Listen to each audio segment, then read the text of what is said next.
Hey guys, and welcome to a new series where I take a very special guest to the pub. We'll share views, we'll amuse and infuse a whole lot of booze.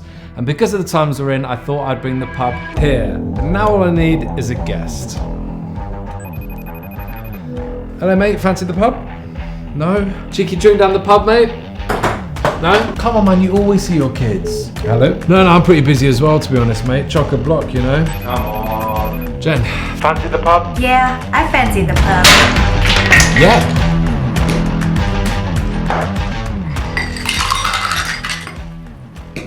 Cheers, babe. Welcome to the first episode of Fancy the Pub with a very special guest.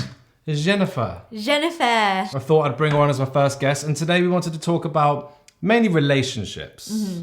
I think that's something that we get asked that a lot about our relationship, the good and the bad. So you get all the goss today, but also about, it's 2020, there's COVID, there's all this stuff going on. Relationships are harder than ever to improve. And it's not just love and marriage, it's kind of your personal relationship with yourself, your friends, your family, and marriage. If you don't have a good relationship with yourself, then how are you going to present yourself to any other relationship that you're in? Yeah. It's like the freaking, when the airplane crashes, you're supposed to put your life mask on It's got first. morbid pretty fast, No, isn't but it? it's literally It's when it's always on those airplane flights, like where they have that little TV, Yeah. like not the trailer, but basically like The teaser. the teaser. When the airplane is crashing, you got to put your air mask, Oxygen mask. mask on first before you put on your child's Basically, mask. you have to be selfish to be selfless. You have to look after yourself before you can look after other people. So it's part of the thing we're going to be talking about today. We have, as this is the first time, as you can see, we're having a cheeky drink, Yeah. guilty as charged. This is part of it, we're in an English-style pub. Looks so good. It's a Liverpool I'm pub as well. honestly shook. We're going to talk about kind of our relationship and kind of the ups and downs and kind of, whatever advice we can give. Before we get started, we want to have an icebreaker because, get to know each other a little bit better. It's a bit frosty It's a in bit here. frosty, it's a bit Yeah. awkward. So we thought we'd start off with some Jenga. And this is no normal Jenga, guys. You're just thinking, oh, I'm just going to watch some normal Jenga. No. I have made a fun Jenga, if you will. And underneath each block, there's a question, there's a rule, there's 3 taker shots. So we might get a bit drunk just from the first icebreaker. Oh my God. Would you like to go first, ladies first? Sure. All right. Okay. Oh wow. I can't believe you actually wrote down on each individual I wrote on block. every one. There's 54 blocks. It took ages. I know. So that's where you were yesterday. That's where I was yesterday. Yeah. Okay. This one's a good one. What's one thing you would change about yourself? Ooh. This is like such a me question. Well, one thing I would change about myself is I wish I was more flexible. I find that, they say that your strength can be your biggest weakness. And for me I love when things are scheduled. I love when there's certainty in things. And so when there's just like something spontaneous happening or something that I changed that I did not account for, then I have a lot of trouble wrapping my head around it. And it honestly, it makes me quite flustered. And I wish that I can just kind of take the punches as they go. But they don't need to be punches. The little bumps, just there's no punching. No, there is no violence in a relationship. But I just wish that I would be more adaptable a lot quicker. Because when something new happens to me, I'm just like, oh my God. I think it's a tough one because the more we learn is like, I'm very flexible. Yeah. And you're not that flexible, but you're very organized and on it and you're like very efficient. And it's like, of course, you'd love to be able to be super efficient, super on it, but really chilled out if things go different and wrong.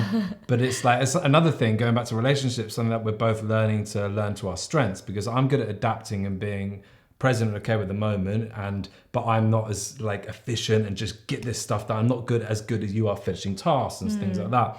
But you're really good at that, but then if things change, it's quite difficult. So I think that's something we're learning our strengths and kind of trying to sort of blend that. But so you can't sort of click your fingers and be super chill and super efficient. I think there's it's like the pendulum, it's kind of trying to find that balance. But you're getting there, you got a lot better. Thank you. I mean, it's going to take some time, but they say that what you're not quite good at, you kind of look for in a partner.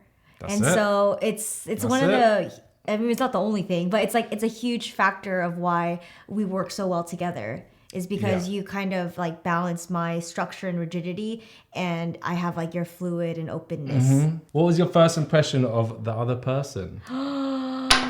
Most of you guys have heard this. You know, my guitarist John was dating Jen's friend Steph when we were in San Francisco when we were recording. And he was like, you should come out. You know, Steph's friend's coming out. She's cute. You'll like her. And I'm like, I don't know. And then he's, you know, showed me a photo of Jen. And I was like, fine, yes, all right, fine. I'll come out just for you, mate. You know, I wanted him to feel comfortable. And I thought, obviously, of course, she was beautiful. But we went out, and first time I met you, I managed to kind of, like, it was very casual. We were just chatting next to each other, and it just felt very casual, but there was something about you. The way I saw this kind of like a bit of a party girl, but someone who was so pure, and like this kind of, like, I could see in your soul that was someone that was, and the fact that you said you were going to come to England in November or whatever it was, end of the year, I'm like, and just talking to you, I was like, I'd never really met anyone like you. And it was, my first impression was like, I think I'm in love. You know, it wasn't necessarily love at first sight, but it was pretty close to it. I mean, you know, it's pretty bloody close to it, I'll say you that. That's so nice. But it just felt so easy, you know. I think it did feel really easy. It was very easy. And I think it's because I saw, you know, like you were in this world of not chaos, but just a lot of stuff going on. And I think I know what I can offer. And I think it was a matter of like, I see such a good human being that kind of can do with someone, you know, a positive environment like me. I don't know. I was in love, all right? Fine, I was in love, all right? How can you become a better person? I catch myself having a lot of judgments about just anything. And it's something, this is actually funny that this question is being presented to me, because during my meditation, I sought out something about how you could be less judgmental. Because when you judge something, that means that you have an expectation on something. You expected it to be easygoing or your way. And I think that's where there's a lot of like cognitive dissonance about it not being that reality that you expected it to be. And I think becoming a better person is just kind of accepting everything and everyone as they are. And if it happens to go your way, then it's just an extra bonus Jonas. But if it's not, then it is what it is, huh? And I think like when you make like assumptions and you judge people, I think something we both learned a lot more recently is like you can't help how you're conditioned to be. You know, we're all conditioned to, from our DNA to our upbringing to trauma to whatever it is, and mindset is everything. If you make assumptions and judge people for who they are, instead if you have empathy for them, for say if someone's really rude and very negative, you feel sorry for them for not being in a good space. You know, if you have negative comments on YouTube, you know, like if people go out their way to spread hate, you empathize with them for not being in a position to feel comfortable to spread love. You know, if you're feeling good and you're in a good position, you're not going to go out your way to make people feel miserable. It's the way to make yourself and your ego feel better by putting other people down. So if you can empathize with those people, then that helps, you know. And I think we're both getting better at that. Yeah. What would your younger self think about your life today? Oh, he'd be stoked. I think so too. Yeah, he'd be stoked. Yeah. I never kind of look too far ahead into the future about I'm going to be this, I'm going to be that. And I think that's one of the reasons why I'm quite positive and quite present, is because it's very, if you have these impossible dreams and I'm not going to be happy till I achieve this, you're never going to be happy, you know. And I never thought too much about where my life would be. I thought I was going to be in music, and I think a massive learning curve was realizing maybe music isn't the way, and to pursue other passions. And now I'm living in LA with a new career and a beautiful wife and a new world. Life can throw you in different directions, and if you don't adapt to that, you're going to struggle. And I think my younger self would be very happy with this, and that's down to you as well, babe. I think it's also your ability to accept things as they come. Yeah, surrender to the moment. Yeah, surrendering to the moment. It's the biggest thing you can do. Surrender to the moment. Yeah, it if really you can do is. that, you're sorted. Exactly. Because I think we were kind of talking about this with like other people in the music industry, that it's really, really difficult for anyone who has been living in like band life to transition careers because it's all that they know. But like even the fact that you were open to pivoting and adapting and learning a whole new skill was so important. But that comes down to my parents, especially my dad. He's the most chill person in the world. And like, it's easy to say, just, don't worry about the future. Don't worry about this. Be present. Like, we're not all lucky enough to kind of be able to have that mindset. But at the same time, if you can try and exercise moments to be as present as you can, from meditation to more spirituality, whatever it is, you will lead a better life and a happier life. I've always been quite positive. It's been my best and worst thing about me, because being positive means you can thrive in the moment, enjoy every moment, but being too positive means you block out the negativity and the responsibility, things you need to sort out. But now understanding why the mind works, how it works, what it is, and how this voice in their head is just this 98% bullshit, and just understanding what that is, it's been a game changer. Ha! Flip a coin, loser takes a shot. Wow. Oh no, there's a coin and two I know, shots. I saw. We would like to thank our sponsor, King Street Vodka. If you want to be a king and live in a street, you got this vodka. It's delicious. It's 43% alcohol, 750 milliliters. The branding's lovely. It tastes delicious. It's smooth. It's nice to the touch, and it gets you pretty drunk. So if they can give me some sponsorships, that would be very good. So heads or tails? I will get tails. Wow, you did it like the movies. Oh, you got it. You asked for tails. So I won. You won. So you had to take the shot. Yes, I've got to do the shot. Wow, I won. To you, babe. Thank you. It's so hard to outdrink him. You've never collapsed out of being There's too been drunk. a couple of times, or there's been close encounters. Oh, see what I did there? I realised that we're supposed to put our blocks back on top. But this is a different, and I'm sure people are watching like, they haven't put the blocks on top. Babe, we apologise. If you won $1 million, what would you do? You can't do charity. You can't do like nice deeds. What would you, if you had a week to have with $1 million, what would you do? Like a month of unlimited luxury spending with my family. And your family. Like it would be They're invited? Yeah, they're invited. Like Mom, Dad? a jolim sensation where we just travel to like Maldives, all first class tickets. Honestly, the first class tickets would be like That's probably enough. 400K. It'd be like, what do you mean you spent all? We haven't even got there yet. Do you believe in aliens? 100% I do. I believe in like an extraterrestrial life other than us. I don't feel as like narcissistic and self-absorbed to think that we are the only creatures living in this vast universe upon universes. There's just so much. I love this quote it's not by Jonathan Haidt, but it was in his book, The Coddling of the American Mind. But he essentially said, in order to be the best debater, you have to listen as if you're wrong and argue like you're right. Yes. So it's like, and I just love that because it's like too many people are trying to argue like they're right, but they're not listening as if they're wrong. No one listens anymore. Yeah, we're in this weird culture of like, it's just look at me culture. I am right. You are wrong. This is what I believe. The second you start talking about another opinion, you people shut block off. If you just shut off to what you believe, then you're in your own echo chamber. You are. Yeah. I'm also quite aware that I don't think I can physically take a turn without losing. There's nothing I can do. Yeah. I want to thank you for watching. Ah! Well done, babe. So now that Ben is lost, we are going to gather ourselves and transition onto the next segment. So the first thing is what makes a relationship work. I kind of think it's like, I look at it as like the 3 C's, like communication, compassion, and compromise. I think that's pretty important. Compromise. When you're in a couple, you're moving in together, you're dealing with stuff. You can't always just be, this is who I am. This is what I know. You have to be able to adapt to other people's needs.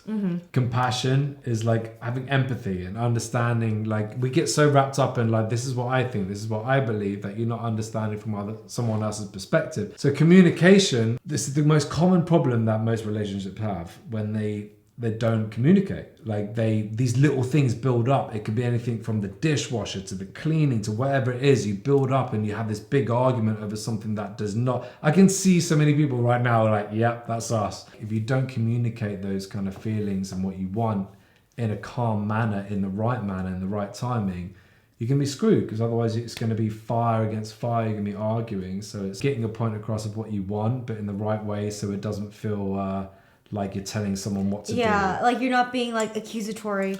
I think it's a situation of like communication is important, because this is where the fourth C comes in. Context. Because you have to kind of explain. Ah, I like it. Only C's here. Only C's. The C territory. So you can see properly, huh? Okay. But yeah, I feel like context is really important, because if we're going to piggyback off the like cleaning example, like for me, like my mood is heavily dependent on my environment. And if it's not clean, I feel cluttered. Another C. And in order to fight that clutter, it needs to, if I feel physically cluttered, then it only exacerbates my mental clutter. Yeah. And that's where compassion comes in, because it gives empathy to understand it. You could be very easy to be like, well, what, just because this bit's not cleaned up, why can that ruin a whole day? It doesn't matter. It's compassion, it's empathy to understand, like, this is, people, we're all wired different. Different things bug us, different things kind of drive us and annoy us. Those kind of things take time. You can't just click your fingers and just be like, oh, you like it that way? Cool, well, me too. Now, you know, it takes time, and it's like, it's understanding from the other person's perspective and how that makes them feel. And I think that's where communication comes in, because if you don't communicate this stuff, that holds on. And I think those stubborn, we all have it, and those stubborn moments where if they're going to do this, I'm going to do this. If this is what's going to happen, I'm going to do this. All this kind of like, it's kind of bitterness, and it's like, it's... Oh my gosh. And I think like and the way we attack is through criticisms. Yeah. Which is another C. Another C. Criticism. We don't want criticism. So we like, don't want criticism-less. But it's like, keep your criticisms at like gather all your criticisms and find like construct it. Another C. So we've got 25 C's here. Yeah. Communicating that constructive criticism and applying some context behind it. Yeah. That's how the other person will find compassion. Next time you speak to your family, your friends, anything, just be in your mind and just think like, how would I want to be spoken to right now? And how can I move that forward? Because any relationship with yourself, and that's probably more than anything, like if you tell yourself you suck, if you tell yourself you're not good enough, if you tell yourself you're not going to do this, you're like, no one cares about you, no one likes you, you won't get this job, you probably won't get that job. And it's like, you have to try and be kind to yourself and try and give yourself hope, because that is like, you're casting a spell on yourself by creating that poison inside your mind. 4 agreements. It's poison. Yeah, 4 agreements. It's fucking poison. Be impeccable with the word. And that's meaning like, you know, if you're going to tell yourself you suck, then that's not going to be good. So tell yourself you can do it. Don't make assumptions. Don't make judgments. If you meet someone, you know, don't sort of assume what they are. If you do empathize with them for kind of being different, don't take things personally. It's probably the biggest thing in the world. But so like, if anyone tells you you're not good enough, or this wasn't good enough, you're like, oh, I'm useless. It's like, that's just their perception of what they think is right. That's their conditioning to what they think is right. Don't take things personally, because nothing is ever personal. And lastly, always try your best. And that doesn't mean you have to always be the best version of yourself, always have to be the best, but like, always try. And if it means you're hungover, like us probably tomorrow, trying your best in the capability that you have at hand. It's like, you can't always be perfect, but if you can always try and do what you can to go a little bit forward, you're going to be good. Those 4 agreements, if you stick by them, you're fine. And it's only 4. It's only 4. It's easy. It's only 4. If you can try and do those things, your relationship with the self, your friends, your family, your loved ones will all be better. And that's just guaranteed. Yeah, it's guaranteed. It is 100%. But unfortunately, we're too focused on what can we do with our career, our status, our clout, who we're friends with. All this shit that does not fucking matter. You win if you care about other people. So anything else to add to that? Right, so the next question is, why is self-love so important? And I think this is, as we've kind of briefly spoken about this, I think certain things like meditation are great, but that's what, maybe if you do that every day, it's what, 10 minutes a day that you've kind of been present and working on yourself. It's like, what can we do to kind of really focus on being the best versions of ourselves? I think it's like a fine line between self-love, self-awareness, and narcissism. Yes. And I think where I really draw the line in the sand is self-awareness and narcissism. Because narcissism is just all about like loving yourself, accepting yourself as you are. I am right. Everyone else is the problem. Yeah. I'm fine. I think that's where it gets a little bit delusional.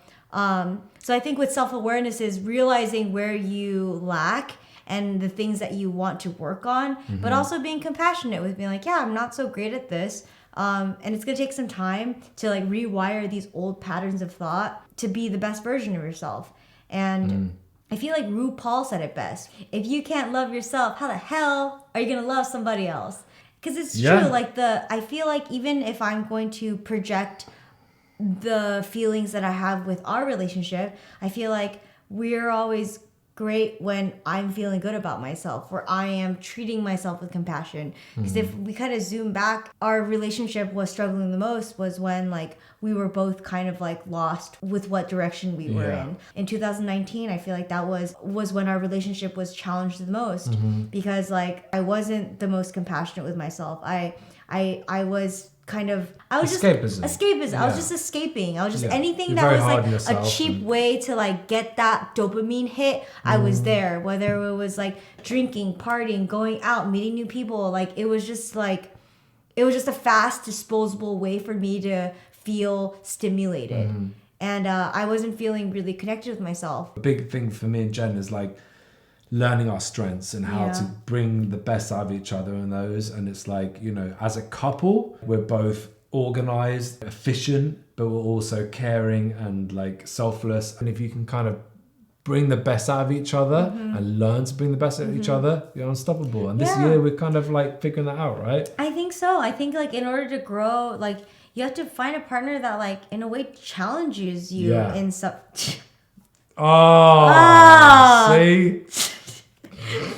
If you're just into a relationship that is just like constantly coddling and you guys don't push yourself, we get it. I think like it's about embracing those challenges because like it's gonna feel uncomfortable. What you think you don't want tends to be actually what you need. Yeah. And I think it's a lot of escapism. Well, I feel like that's why we're so like compatible. That's why we're so aligned. Like we want to be challenged. We want to see like what is our utmost potential, like what could we be? And I think that's why we work. It's a luxury and a blessing to have like a companion that you can spend the rest of your life with, but you got to make sure that you have the same goals.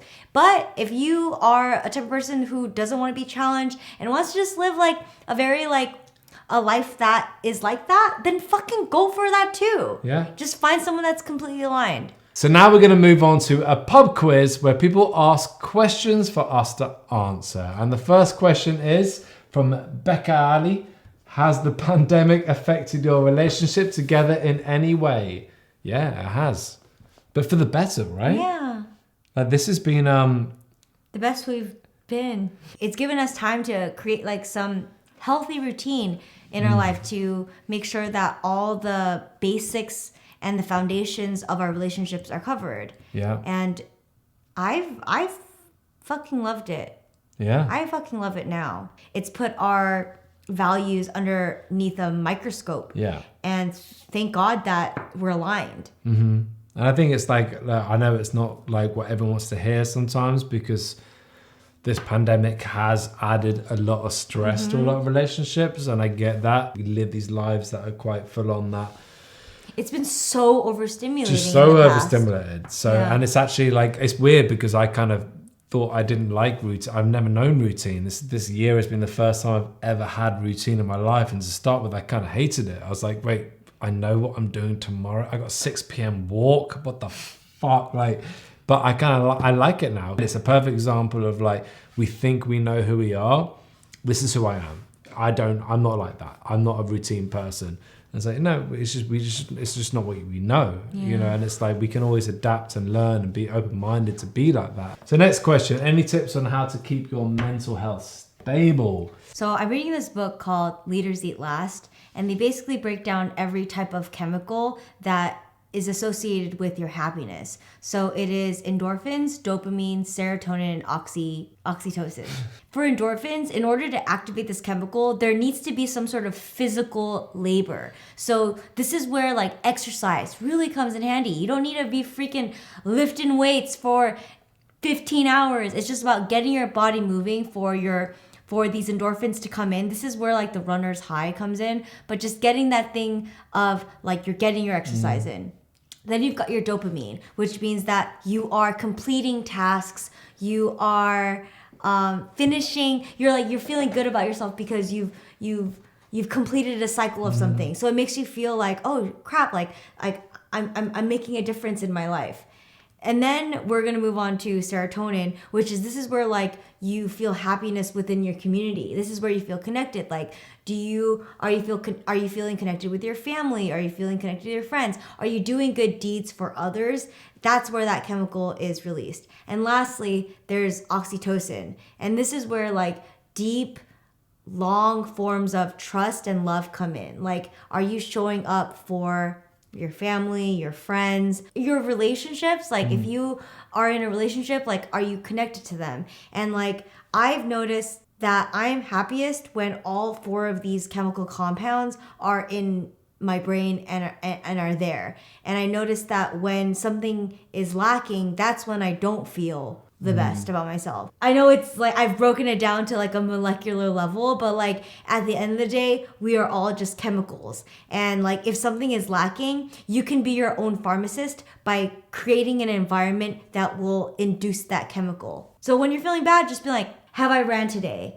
Have I done something productive? Have I reached out to a friend or have done a like random good deed? And lastly, have I talked to like someone that means something deep in my life? But you see, listen to those questions you're asking. Every single one is self-awareness. Yes, exactly. Every question is like, as a quick thing, if you want to get in the best mindset as possible, read anything Eckhart Tolle says, New Earth, The Power of Now. Yes. Your mind is the most important thing. Mind, body, and soul is how you live a good life.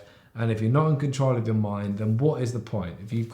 You could be the richest person in the world. What's the point of outer riches if you've got inner poverty? If you're miserable inside and you're rich, it doesn't matter. Unfortunately, we're in a world right now where being rich and successful and having clout is more important than being happy. Well, it's because people think that if they have all those things, it will bring them inner peace. Because of perception, because of Instagram, because of social media. It's like, this is how good my life is. It's because of comparison. It's comparison, yeah. And this is also the biggest reason. You watch Social Dilemma, like, it's not how people's life is. It's like, this is my best version of my life. I'm going to only show you my best version of my life, and you're not going to see the shitty part. And I think it's poisonous, because it's like we're in this world now, like as social media rises, so does suicide and social and depression, anxiety. You can't make this strange, because it's like people don't, and the flip side is like people don't want to show their vulnerable side so much because people will rip it apart. It's become weaponized. Yeah. So the final question comes from Nana Tasha.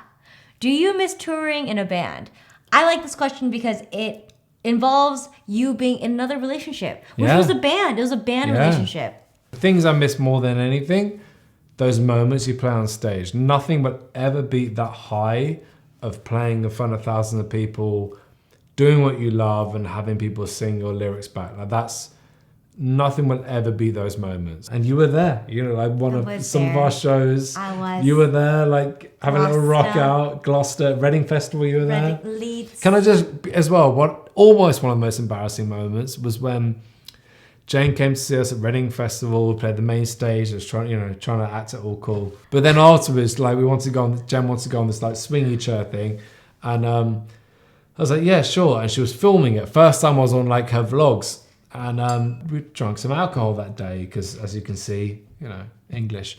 I was getting quite drunk. And Jen, as we were swinging and swinging and swinging, I felt my stomach I just felt like I was going to throw up. And every time it was getting closer and closer. It was so long, too. Even for me, when I was on that ride, I was like, fuck, is it gonna stop? Yeah, but I didn't know that. No, I didn't know that. No. I think we were both just hanging on there being like, oh my God, this ride needs to stop. But just for the record, I thought you were like, yeah, this is who I am. And I'm like, I guess this is who I've got to be. The reason why I wanted that ride was like, I want to come off like really fun and spontaneous. Communication. The 3 C's. And we would have avoided all of that stress. But I just wanted to come off like fun and spontaneous and cool. Me too. And so we were both being someone that we were not. This is the perfect example of communication compassion, and compromise. So thank you all for watching, sending in messages. Thank you for your patience for us getting a little bit drunk. So please let us know if there's any more questions, what guests you want to come next. And we'll see you for Cheeky Drink on the next one. Thank you guys. Yes.